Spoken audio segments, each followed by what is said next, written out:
forget your CV. Whoa, whoa. You know there's half post-its now? There was a ton of space left. Like, I had political science degree, janitor in a hospital.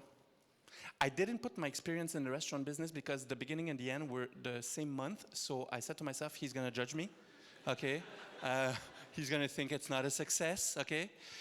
So I went to the rendezvous, to the meeting, and it was a no. Of course it was a no. I was 25 years old, okay?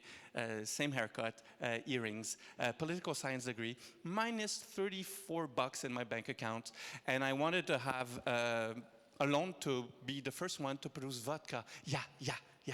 I think I would auto-reject myself, okay? It's like, no, okay, good luck, dude. Just, you're really trying to get drunk with an idea. Yeah, no, it won't work.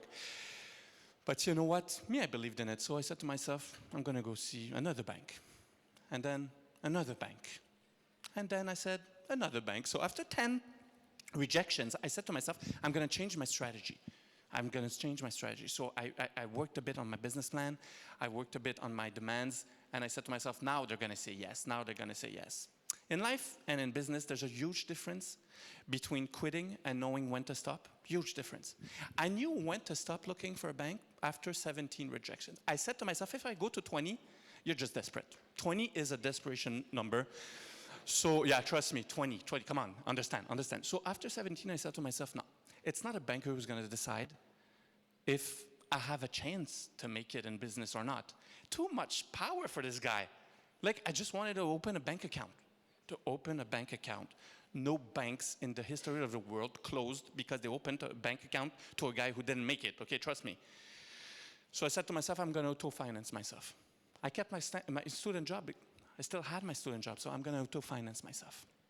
Called the hospital the day after and said, you know what, I need another shift. Can you please give me another shift? Need to auto-finance an idea I have. They're like, yeah, no problem, Nick. Just take another shift. Perfect. I said to myself, anyways, it's for 2-3 months. Huh? 2-3 months.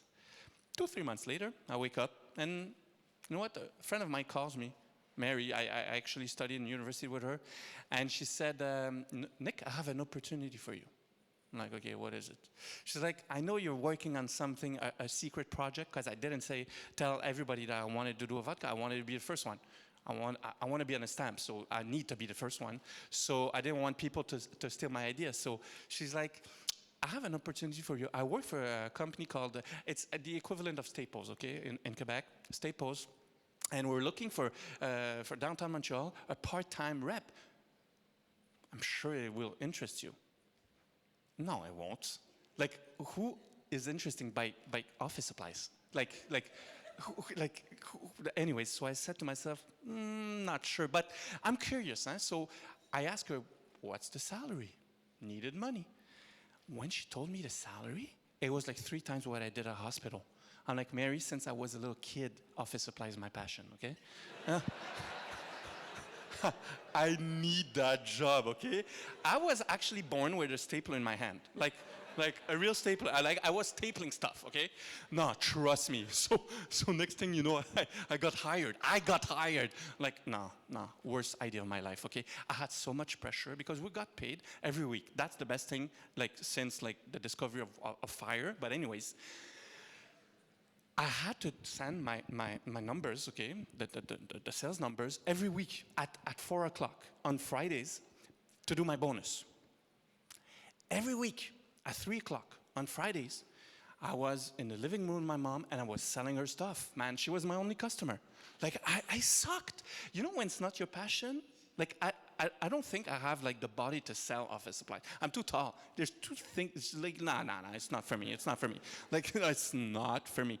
But anyways, 2-3 weeks later, my boss calls me in his office.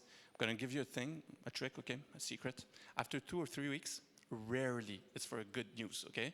So he fired me. I was so happy. It was the best news in my life, actually. So he fired me, and when so he said, you're fired. I said, thank you. He was drinking water when I said thank you. He almost died in front of me. He's like, what? You're happy? I'm like, it's the best day of my life. He's like, okay, you're really fired. I'm like, yeah, I know. I'm just happy.